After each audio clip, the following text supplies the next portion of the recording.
I'd like to drill in a little bit more into what you said. You had some advice for young professionals, or actually just not graduates yet, who are thinking to become enterprise architects. What the first advice you gave was that they must land the right job and don't just go for the money. But what is the criteria for a right job? Okay, the right job must be the right environment. Okay, firstly. Secondly, the people management also must be right, because I come across with the organization. It's a big organization, and happen to be I bump into the general manager, and the general manager asked me, Aaron, what do you do? Oh, we train your IT people, your business people to be more productive and also understand about business concept, business technology, and basically to make your team smarter. So the boss feel like, oops, I don't like that, because if you make my staff smarter, most of them will be leaving my organization, right? So this would be an example of a wrong organization. Yeah, wrong organization. Okay. Right? They may be paying good, but you have no future, because the boss don't believe you want it to be smart.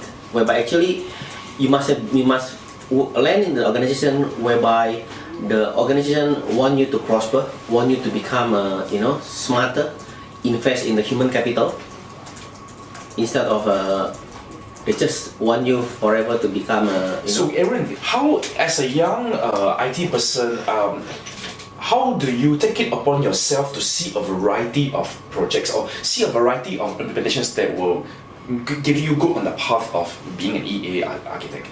Okay. Like variety is important, right? I mean, you need to see enough variety. Yeah. Yes.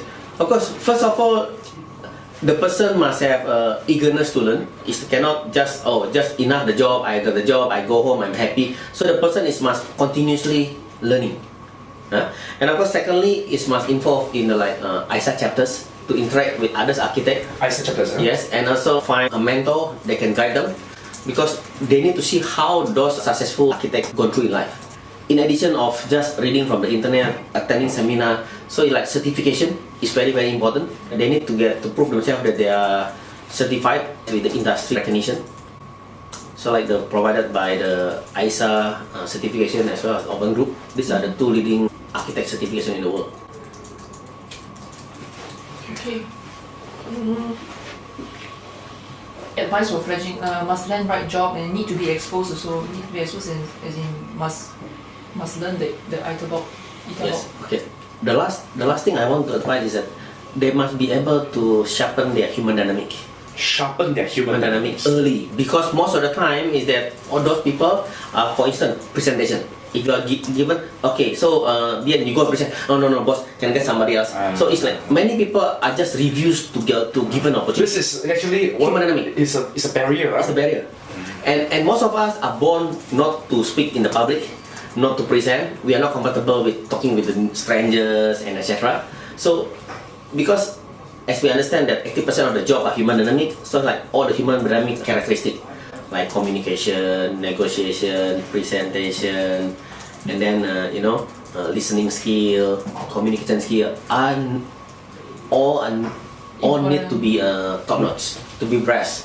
I mean, instead of just attending the technical training courses, you also need to attend some of the human dynamic courses, because this is the survival skills. Survival skills. Yeah, survival. Especially in big IT organizations, yes. You need these skills to survive. Yes, that's what it meant. Yeah. Okay. Example typically a good manager, they want to hire a staff smarter than him, at least 2 times. Smarter than him or her, at least 2 times. Aaron, even though the concept is very appealing, they say that a good manager here will be someone that is hiring someone smarter than them. Yes. In practice, I hardly see it happen. In practice, most people will not hire the person smarter than them for fear of being replaced. And it's a very human. You can sort of understand it, in a way. And that's the reason why people in the organization, they hire the smartest, best top person they come, because they know that it will cascade down. If that guy is not the smartest, right? You cascade down, right? All of them will be like second grade, B grade tier. Steve Jobs had an entry on that in his biography. He said that if all the B people will start hiring C people, they will start hiring D people. So even though you say that, right? I don't know. I've never seen an implementation in China, maybe in China, where managers actually hire someone smarter than them. Yes, I mean it's seldom, but as a matter of fact, if you don't hire people smarter than you, then your life is tough, nightmare, because you cannot have a free time, because your staff relying a lot on you. But if you have the smart staff, just give them direction, they can run themselves. But opposite way, if you are the staff, you want to have the boss less smarter than you. How's that possible? Because if your boss is smarter than you, you have nothing in terms of performance in front of his or her eyes. You will never get a promotion faster. But when your boss is less smarter, your boss will look at you as an asset. And you will get faster promotion. Like when I was working for FedEx, every 6 months I got promotion, because I don't say my boss stupid, but he looked at me as an asset. So he wants to keep you. Keep you. Yes. Anything else you ask? Because if your boss is super smart, you will never become an asset. Because your boss said, I don't need him.